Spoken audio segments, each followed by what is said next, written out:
Nous continuons la série de conférences sur le thème général « Connais-toi toi-même ». L'homme, depuis qu'il existe, depuis que sa conscience surtout commence à s'éveiller, il est de plus en plus intéressé de se connaître lui-même. Mais comme les moyens, les outils, les instruments qu'il pouvait utiliser étaient extérieurs, qui sont nos sens, alors toute sa conscience, depuis très longtemps, est tournée vers l'extérieur. Et c'est présentement seulement que l'homme atteint un état d'éveil, un état d'adulte, où il pourra s'observer, où il pourra se connaître, où il pourra faire des recherches, et extérieurement et intérieurement. Des grands philosophes initiés, des maîtres, nous ont laissé des formules magiques, nous ont laissé des maximes occultes qui peuvent nous guider, ou juste une seule phrase peut être le programme de nos plusieurs vies. Mais puisque l'homme utilisait seulement ses instruments extérieurs, ses sens, alors il ne soupçonnait même pas quelle richesse il cache en lui-même, quelle beauté était placée en lui-même, et présentement, nous commençons à utiliser consciemment d'autres sens, d'autres instruments, et grâce à ces nouveaux instruments, à ces nouveaux appareils, qui étaient d'ailleurs toujours là, mais qui n'étaient pas utilisés, alors l'homme pourra se connaître intérieurement où tout y est. Car nous avons déjà dit que l'homme, c'est un univers. Tout ce qui existe dans l'univers existe en nous. Et en apparence, il y a le monde extérieur et le monde intérieur.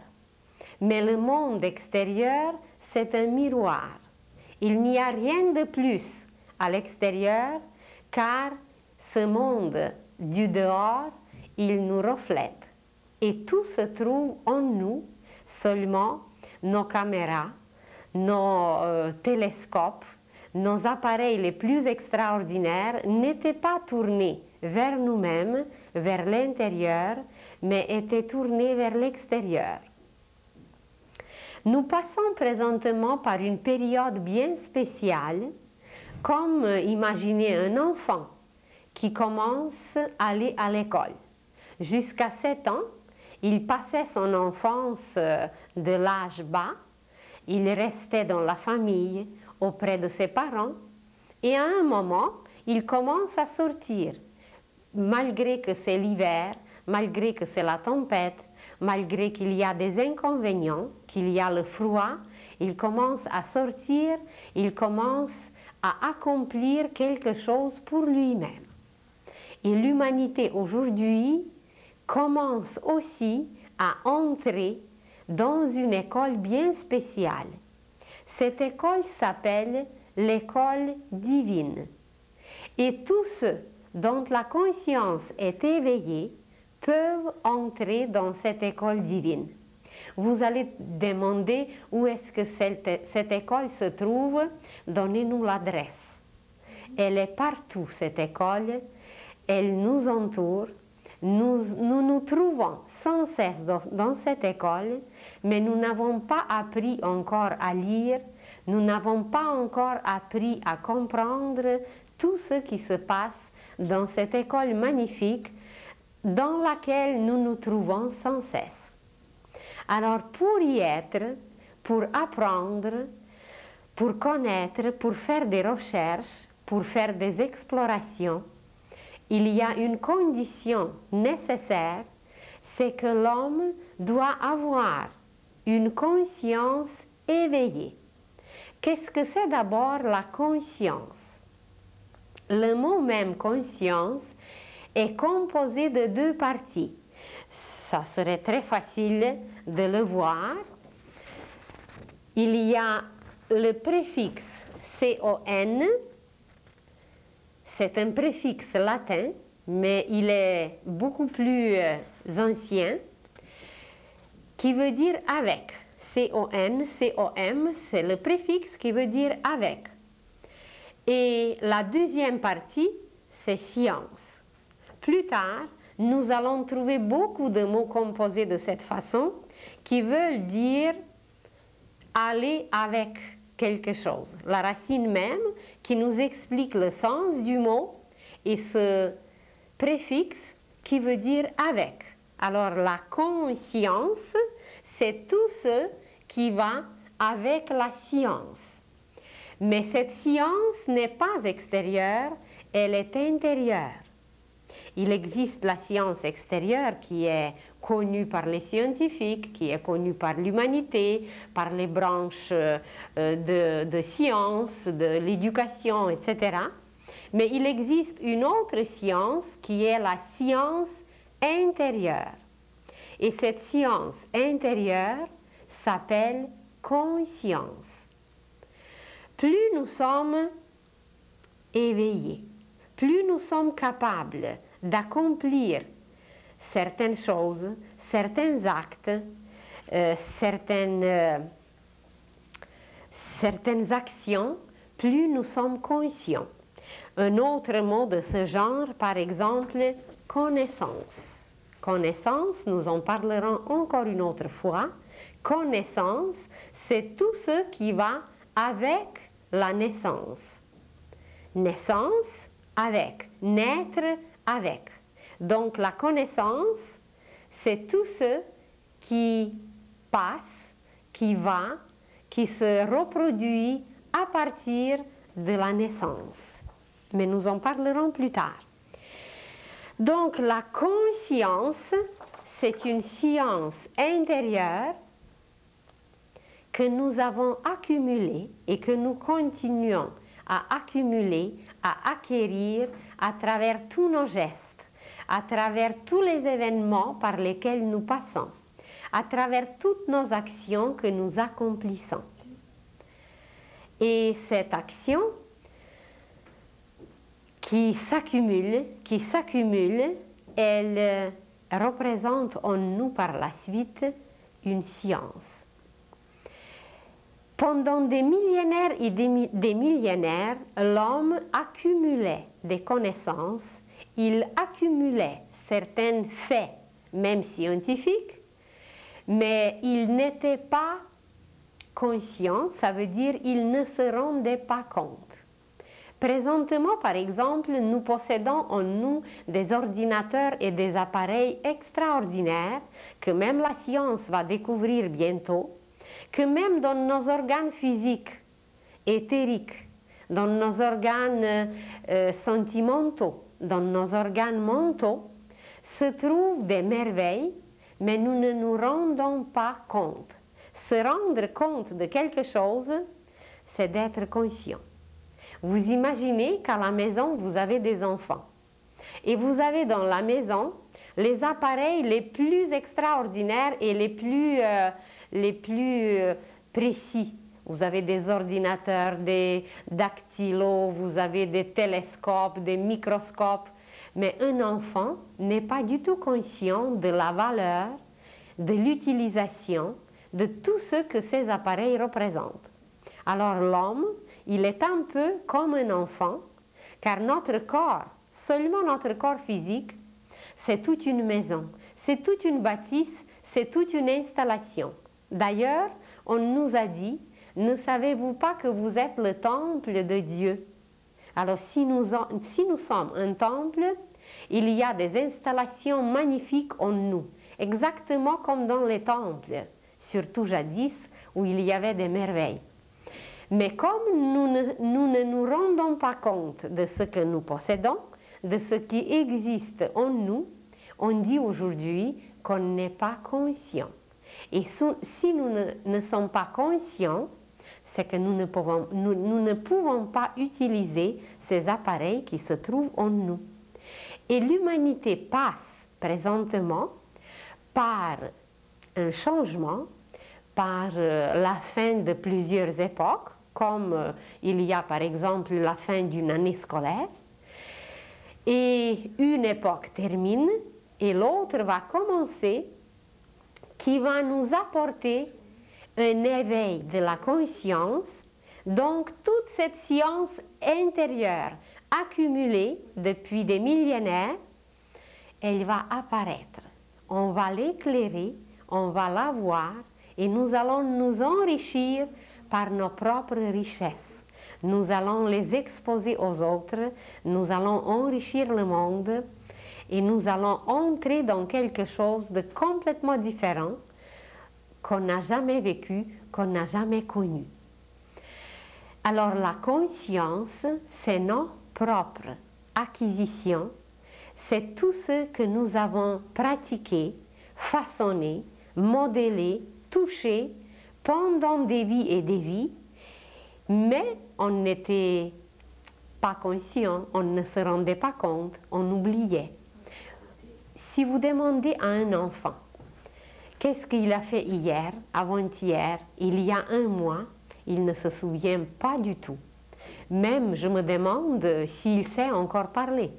Alors, au niveau cosmique, nous ne savons même pas parler. Mais nous nous amusons, nous faisons des choses, nous bâtissons des maisons comme un enfant. Mais la conscience, cette science cosmique qui dépose en nous, qui va grandir en nous, alors nous ne nous rendons pas compte d'elle. De quoi dépend maintenant si notre conscience est éveillée ou non? Ce fait dépend de la quantité et de la qualité de nos acquisitions. Si nos acquisitions sont très nombreuses, si cette science intérieure est très riche, c'est qu'à un certain moment, c'est plein. Et il y a une dernière goutte qui tombe, des connaissances, des expériences, des acquisitions, et c'est cette dernière goutte qui éveille, qui éveille en nous quelque chose et nous devenons conscients. Mais bien sûr, dans cet éveil, il y a des degrés et des degrés, et présentement, alors nous changeons de degré. Et grâce à ce changement, nous nous rendrons compte de tout ce qu'on possède, de tout ce qui existe en nous et de tout ce de quoi nous sommes capables. Alors, la quantité et la qualité de nos acquisitions, de notre propre science, de notre propre richesse intérieure, nous donne aujourd'hui la possibilité de nous connaître un peu plus, parce qu'il y en a encore pour des siècles et des siècles, ou même pour des millénaires, à se connaître, à chercher, à découvrir, à explorer. Alors l'humanité entière passe par un éveil de la conscience. Ça peut être comparé avec un jeune homme, une jeune fille qui a atteint 18 ans. Alors à 18 ans, on devient adulte et le fait même nous donne des possibilités qu'on n'avait pas auparavant. On a le droit de se marier, on a le droit d'avoir notre passeport, on a le droit de voyager seul. On a beaucoup de possibilités qu'on n'avait pas auparavant car on n'était pas adulte. Alors au niveau universel, nous étions sans passeport, nous étions sans être adultes, nous étions sans possibilité que nous allons avoir, que nous allons acquérir présentement. Et de quelle façon nous nous enrichissons? De quelle façon nous accumulons ces connaissances qui forment en nous la richesse de la science intérieure? Tout ce par quoi l'on passe s'enregistre en lui d'une façon tellement précise que la science, qui est très précise, va être ébloui comment l'homme travaille à la perfection et comment cette science intérieure est d'une exactitude et d'une sagesse, d'une précision divine. Il y a en nous des appareils à découvrir et ces appareils étaient connus depuis toujours. Seulement, on ne se rendait pas compte qu'ils sont là. Si nous lisons les Écritures saintes, nous allons trouver des phrases qui ne nous disent pas aujourd'hui grand chose. Mais ces phrases cachent quelquefois toute une science. Quand Jésus disait « Si vous voulez prier sincèrement, si vous voulez parler à Dieu, entrez dans votre chambre secrète et priez-le. » Cette phrase peut être comprise d'une façon littérale, que Jésus conseillait d'aller quelque part dans notre salon ou dans notre petite chambre pour parler à Dieu. Mais je me demande si jadis en Palestine, il avait beaucoup de chambres. Peut-être il parlait de quelque chose de symbolique. Il parlait en images. Et les initiés connaissent cette chambre secrète qui est en nous. Cette chambre secrète se trouve dans le ventricule gauche de notre cœur, presque sur le poing. Et cette chambre secrète n'est pas grande. Elle a la grandeur d'un atome. Vous voyez le cœur, et dans ce cœur, il y a un point. Et ce point représente un atome, et cet atome, il s'appelle atome permanent ou atome germe, et dans cet atome, qui était appelé par les initiés une chambre secrète, il y a une installation qui nous permet d'enregistrer absolument tout ce qui se passe autour de nous, consciemment ou inconsciemment. Nous pouvons être conscients ou inconscient de ce qui se passe, mais ça s'est enregistré pareil. À partir du premier souffle jusqu'au dernier soupir, tout s'enregistre dans cette chambre secrète. Et c'est à travers ces enregistrements, c'est à travers les installations dans cette chambre secrète que nous pouvons communiquer avec notre âme, que nous pouvons communiquer avec Dieu.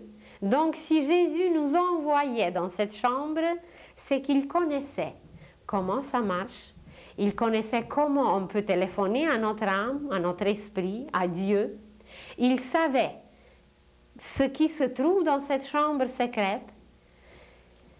Et nous en parlerons plus tard encore, que c'est non seulement pendant la vie que cette chambre secrète est importante, mais même après, quand nous passons ailleurs, tous les enregistrements qui étaient pris, tous ces enregistrements ont une importance inouïe. Alors, pour que notre conscience un jour soit éveillée, pour que nous devenions conscients un jour de nous-mêmes, de tout ce qui nous entoure, de l'univers, c'est le travail dans cette chambre secrète qui est extrêmement important, car tout s'enregistre. Et cette richesse intérieure, ces acquisitions que nous possédons, que nous avons, eh bien, elles sont en nous. Il y avait jadis un roi. Et ce roi possédait la vérité. Et quand il était assez âgé, il n'osait pas de laisser cette vérité comme ça, n'importe comment, et il voulait la cacher pour des générations futures. Alors, comme il ne trouvait pas l'endroit où la cacher, il a demandé ses 3 conseillers, c'était des hommes sages, il les a demandés pour lui trouver un endroit où cacher la vérité. Et ils se sont mis à chercher, ils se sont mis à méditer où cacher la vérité. Alors le plus âgé demande quelques heures de réflexion. Il dit, je vais réfléchir, donnez-moi le temps. Alors, il médite, il réfléchit, et après un moment, il dit, je crois que ça serait très bien si nous allons cacher la vérité au fond de la terre. L'homme, même s'il va creuser, il trouvera difficilement. Le plus jeune, il dit, oh, je ne suis pas certaine que c'est un bon endroit, car il va creuser jusqu'à ce qu'il la trouve. Alors il dit, donnez-moi quelques instants, je vais réfléchir aussi, où on pourrait la trouver, cachée. Et il s'est mis à méditer, à réfléchir, et après un instant, il dit, moi je crois qu'il faut la cacher dans les profondeurs de la mer. Alors le troisième dit, oh, il dit, l'homme va trouver des moyens pour pénétrer non seulement la terre, mais même la mer. Donnez-moi aussi la possibilité de réfléchir. Et après un instant, il dit, je crois que le meilleur endroit, ça serait le cœur humain. L'homme va se précipiter, il va aller partout, mais il ne pensera jamais que la vérité est si près de lui. Il faut qu'il la vive pour la trouver. Et quand ils ont présenté cette solution au roi, il était ravi et il a décidé de cacher la vérité dans le cœur humain. Et c'est là que depuis, elle se trouve, et c'est à travers cet atome permanent que nous accumulons toutes nos vérités jusqu'à ce que nous devenions conscients d'une seule vérité divine. Car avant de se rendre à la vérité divine, qui est unique, nous passons par des degrés et des degrés, des demi-vérités, des degrés de petits mensonges, des grands mensonges, encore plus grands mensonges, qui commencent ensuite à diminuer, et finalement, nous allons nous trouver un jour dans une seule vérité, dans la vérité divine. Mais avant de s'y rendre, chaque expérience, chaque chose que nous avons touchée, chaque chose que nous avons expérimentée, qui nous a enrichis, elle nous permet de pénétrer, de vivre un nouveau degré de la vérité. Et c'est à travers ces vérités qui s'accumulent dans notre cœur que notre science intérieure s'enrichit et que nous devenons conscients de nous-mêmes, que nous devenons conscients de l'univers, que nous devenons conscients de celui qui a créé l'univers, qui le nourrit et qui entretient tout, qui est l'auteur de tout. Alors imaginez maintenant quelqu'un qui a accumulé beaucoup de connaissances, qui a pratiqué cette connaissance, qui a appliqué cette connaissance et qui possède une richesse intérieure. Alors grâce à cette richesse, dès qu'il va se trouver devant un fait nouveau qui a une ressemblance avec quelque chose par quoi l'homme a déjà passé, cette ressemblance va nous permettre de devenir conscients de ce qui est devant nous. Cette chose nous sera familière, elle ne sera pas étrangère, nous allons l'accepter très facilement et elle va nous paraître qu'elle nous appartient.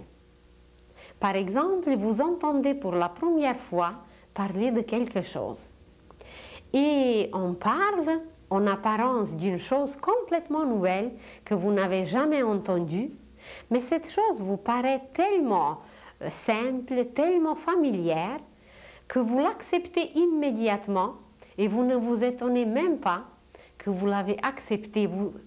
Elle vous a enrichi, cette nouvelle chose, cette nouvelle pensée, cette nouvelle situation, ce qui s'est présenté, et on vit une joie intérieure que personne ne peut nous enlever. c'est que nous avons découvert, nous avons trouvé une petite particule qui nous est proche, qui nous appartient. Nous avons découvert quelque chose en nous-mêmes, seulement ça a été reflété par une chose extérieure. Et ce reflet extérieur nous a rappelé que ça existe déjà en nous. Et voilà, nous sommes joyeux, nous sommes heureux. Et même si le monde entier va dire que c'est une stupidité, que ça n'a pas de bon sens, nous allons rester heureux avec notre découverte.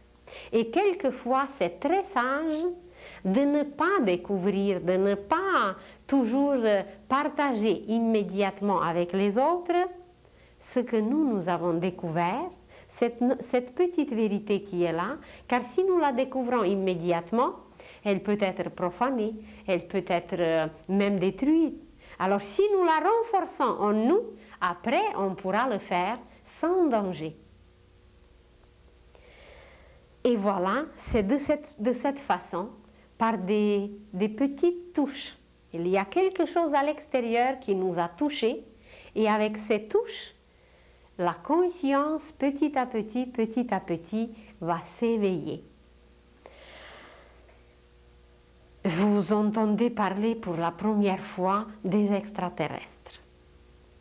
Et vous êtes tellement émerveillés que comment se fait-il que les autres n'acceptent pas une idée si merveilleuse, qu'il y a ailleurs des civilisations, qu'il y a ailleurs une intelligence magnifique, qu'il y a des acquisitions, qu'il y a une vie ailleurs.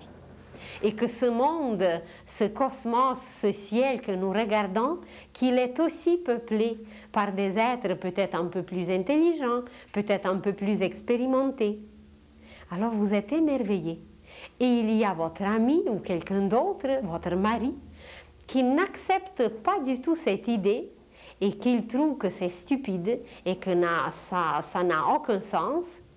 Et vous vous étonnez, comment se fait-il qu'un être qui vous est cher, qui vous est proche, comment se fait-il qu'il a tellement de difficultés de comprendre une chose si simple?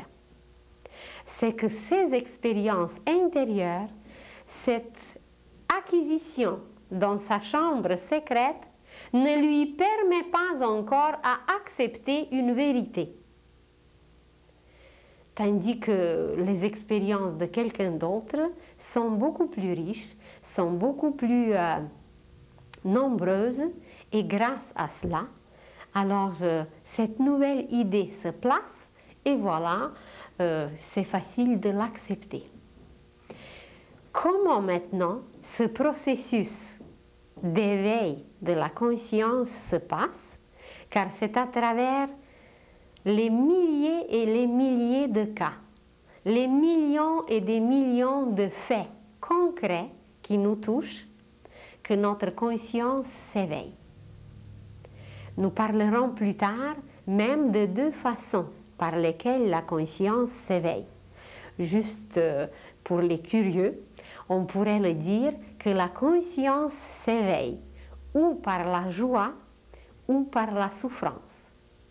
Mais il faut déjà être très sage pour que la conscience s'éveille bien, rapidement, par la joie. Elle s'éveille beaucoup plus rapidement et beaucoup plus efficacement par la souffrance quand on est coincé, quand on est pris, quand on est mis au pied du mur. Alors dans ce cas, elle s'éveille très rapidement. Autrement, ça prend du temps, ça prend des siècles, ça prend des millénaires. On reste dans la paresse, dans une inactivité, même dans le parasitisme. Mais quand on est pris, imaginez que quelqu'un se noie. Alors, il est presque obligé de nager, parce qu'autrement, il se noie. Alors, c'est deux façons d'éveiller la conscience. Et elle s'éveille à travers des milliers de cas. Et même à travers ces milliers de cas, quand elle s'éveille, on a atteint un certain degré de la conscience. Et ensuite, on peut accéder, on peut aller plus loin, on peut l'éveiller davantage, car ces degrés continuent et elle nous permet, cette conscience à un degré supérieur, elle nous permet de connaître plus, de comprendre plus et de participer, surtout de participer à l'œuvre universelle. Comment ça marche? Imaginez que par votre observation, par tout ce que vous faites, vous êtes émerveillé devant des milliers de belles choses. Vous connaissez par exemple des belles maisons. Vous aimez des belles maisons. Vous connaissez des belles fleurs. Vous vous émerveillez, vous les observez, même vous pouvez les conserver. Vous les connaissez bien. Vous vous émerveillez devant les beaux tableaux. Vous les collectionnez même. Il y a des cultivateurs qui adorent étudier, cultiver, faire des pratiques avec des grains. Il y a des tisserands qui adorent faire des tissus. Il y a des admirateurs des femmes. Alors imaginez maintenant que la conscience humaine passe par des milliers et des milliers de faits. Il y a des belles maisons, il y a des belles semences, il y a des belles fleurs, il y a des beaux tissus, il y a des belles femmes. Et à travers ces milliers de faits, la conscience s'éveille petit à petit, car chaque chose nous touche. Chaque chose s'enregistre, chaque chose reste en nous. Et à travers ces milliers de cas, à travers ces milliers de touches, on a éveillé en nous, on a installé en nous une conscience qui est la conscience concrète.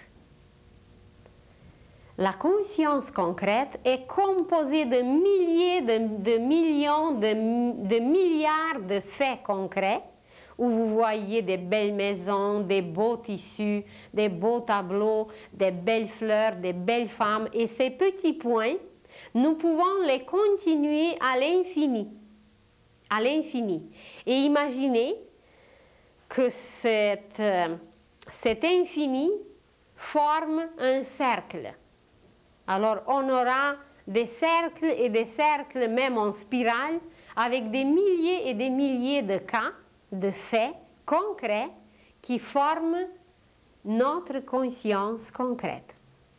Mais cette conscience concrète ne s'arrête pas là.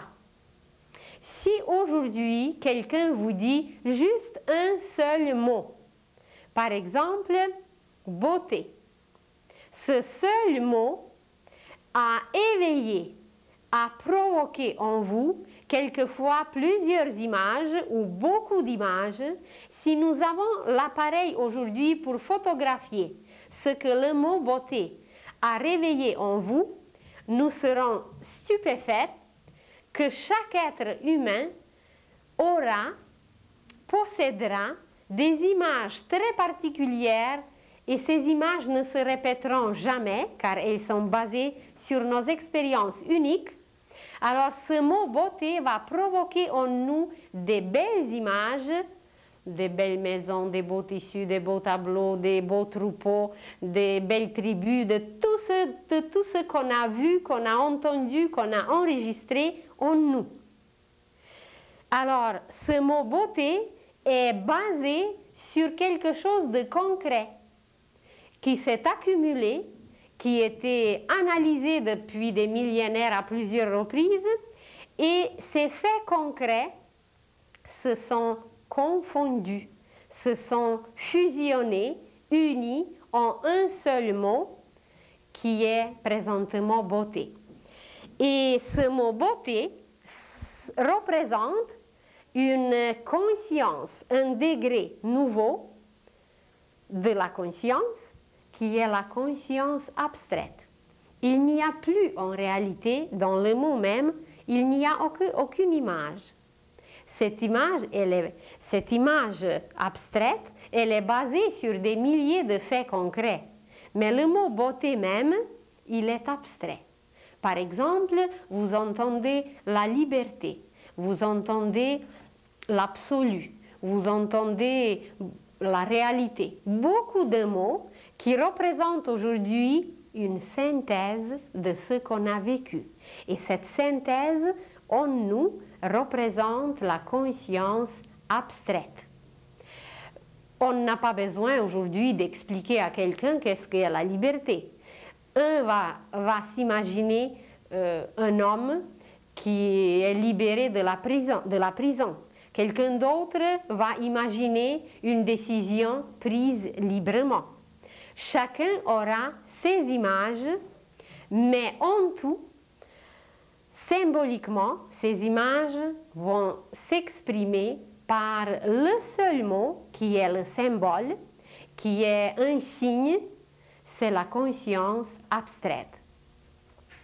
Alors, imaginez maintenant le progrès que nous avons fait dans notre conscience si on peut remplacer aujourd'hui des millions et des milliards de cas, d'images concrètes, que nous pouvons les remplacer par un seul mot qui n'a même pas d'image. Évidemment, cette image va naître par la suite. Mais le mot même beauté, eh bien, c'est une abstraction de ce qu'on a connu. Mais sur ce degré abstrait de la conscience, ça ne s'arrête pas. Nous pouvons dire aujourd'hui cosmos, l'univers. C'est une abstraction de tout ce qui existe dans l'univers. Nous disons une maison. Mais imaginez seulement le matériel qu'il faut pour la construction de la maison. Imaginez maintenant le nombre des clous. Imaginez les murs, imaginez des poutres, imaginez le plancher, le toit, sans parler des installations. Il y a l'installation de téléphone, d'eau, de chauffage. Imaginez maintenant les meubles. Imaginez maintenant les gens qui y habitent. Imaginez maintenant la joie, les prières qui se sont passées dans cette maison et les murs sont imprégnés de tout cela. Et quand nous disons une maison, ça nous paraît que c'est concret. Mais en même temps, c'est déjà une abstraction, car cette maison est remplie, elle est bâtie de milliers de cas. Et même si la maison même peut être une abstraction, comme beauté d'ailleurs, ce niveau abstrait de la conscience, ce n'est pas tout. Moi, je serais intéressée, qu'est-ce que produit cette beauté? Qu'est-ce que donne une belle maison? Qu'est-ce que donne une belle fleur? Alors, il y a encore quelque chose derrière, il y a quelque chose de plus que même cette abstraction beauté. Car beauté évoque en nous une image concrète. Et cette image concrète doit avoir une sémence, une racine autrement. Et la racine de la belle maison, eh bien, ça va être un beau plan. Quand l'architecte fait un beau plan, eh bien, ça va donner inévitablement une belle maison. Une belle trame va produire un beau tissu. Un beau dessin va permettre au peintre de faire un tableau magnifique. Une belle graine qui est saine va sûrement produire de belles fleurs. Maintenant, qu'est-ce que va donner une belle femme? Ça, c'est à discuter, mais je dirais, moi, que c'est une belle âme. Une belle âme donne une femme belle. Et ainsi, nous pouvons continuer à l'infini et nous allons trouver que chaque chose concrète qui nous touche a quelque chose comme racine, comme sémence, et cette racine se trouve encore sur un autre plan, car imaginez un architecte qui porte en lui un beau plan, Ce beau plan, personne ne le voit. Avant qu'il le mette sur le papier, il peut porter ses plans depuis des années et des années, alors personne ne le voit, donc ça nous échappe.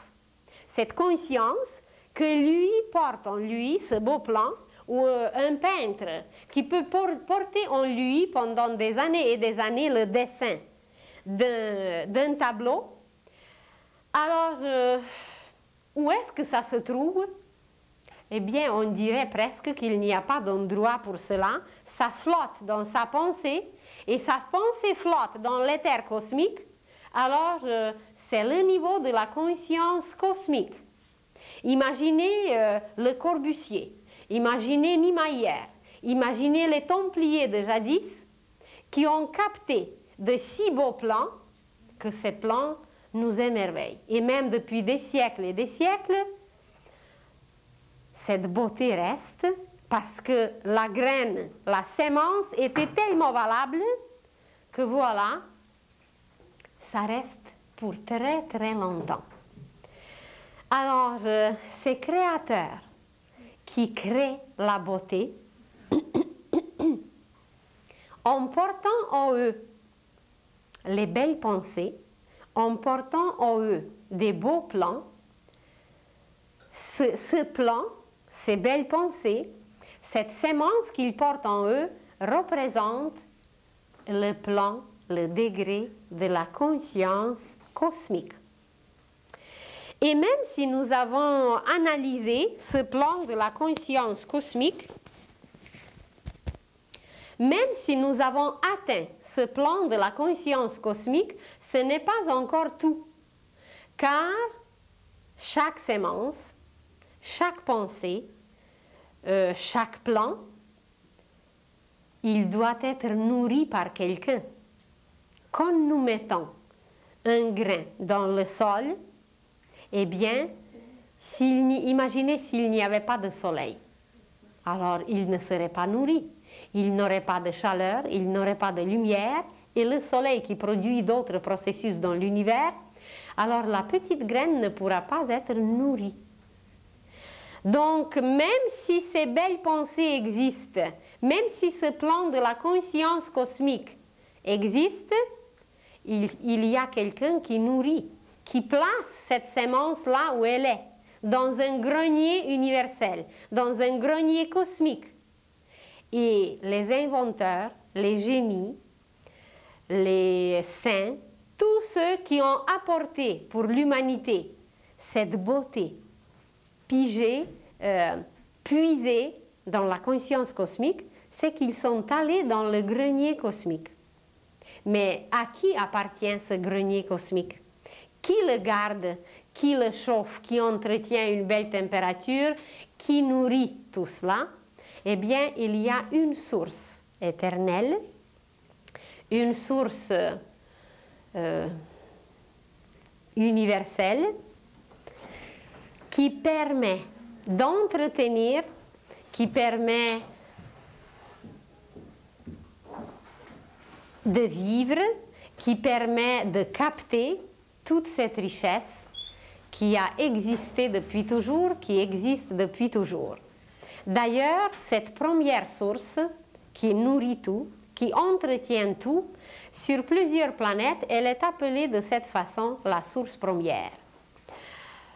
Certains êtres dans l'univers l'appellent l'intelligence cosmique, l'intelligence infinie. On l'appelle le tout, on l'appelle le créateur, on l'appelle le Père, on l'appelle le penseur universel. Il y a beaucoup de noms, et chez nous, le nom le plus familier, le plus utilisé, c'est Dieu. On dit aussi créateur, on dit aussi Seigneur. Alors Seigneur, c'est le propriétaire de toutes les splendeurs, de tout ce qui existe dans l'univers, de tout ce grenier immense d'où nous pouvons puiser des merveilles, les synthétiser ensuite vers le bas, et les diffuser, les concrétiser, les réaliser encore sur un degré plus bas. Alors nous avons monté à partir de la conscience concrète d'en bas nous avons monté à la conscience abstraite, ensuite à la conscience cosmique et ensuite à la conscience universelle. Parce qu'on a commencé comme les enfants en touchant. L'enfant touche une orange et à travers cette orange, il découvre la beauté et à travers cette beauté, il découvre sa source qui ressemble au soleil, qui va atteindre la conscience cosmique, parce que l'orange, c'est un petit soleil. Et par la suite, un jour, il va découvrir que celui qui nourrit l'orange, qui a créé l'orange, c'est une source première qui provient de cette conscience universelle. Donc la source même, elle est en haut. On peut descendre maintenant ces degrés de la conscience pour se rendre jusqu'à ce que nous touchons, ce qui est devant nos yeux, ce qui est accessible à nos 5 sens. Et ça nous paraît que ces degrés de conscience sont extérieurs, que c'est quelque chose qu'on peut apprendre, que c'est quelque chose qu'on peut structurer.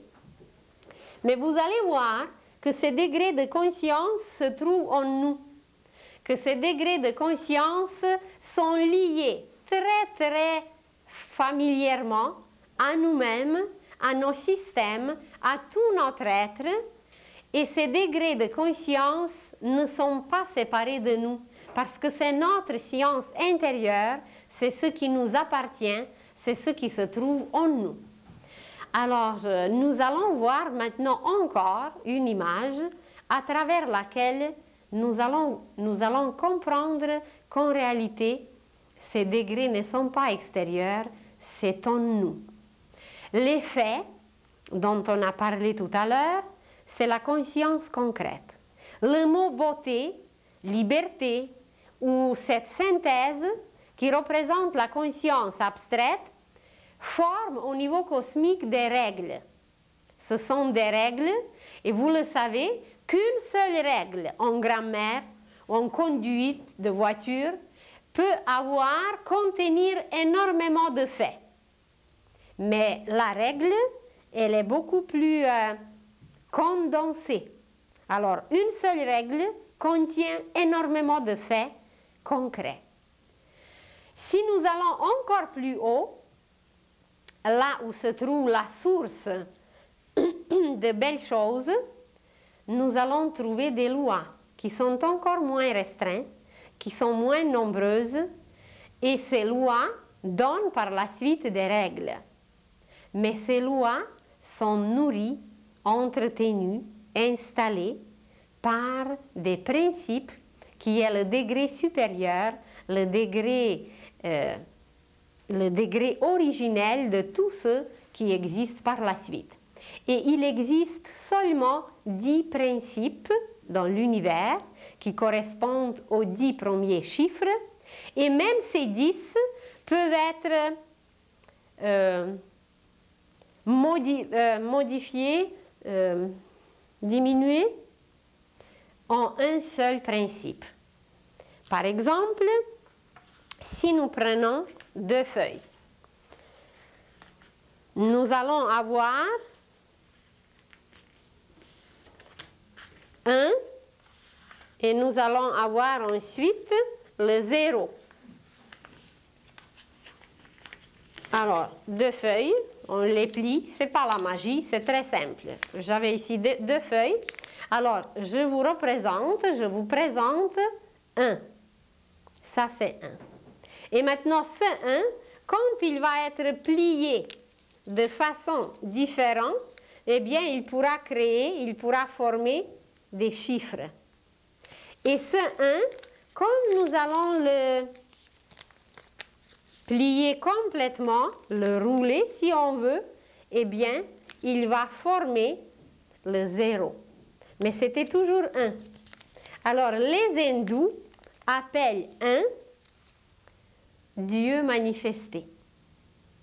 Et il appelle 0, qui est 1 aussi, mais qui est fermé. Ce 1, c'est Dieu non manifesté, qui est l'œuf. Et un jour, nous parlerons de la Trinité Sainte. c'est ce qui se trouve dans l'œuf. Il y a le jaune, le blanc et la coquille. Alors l'œuf, c'est le blanc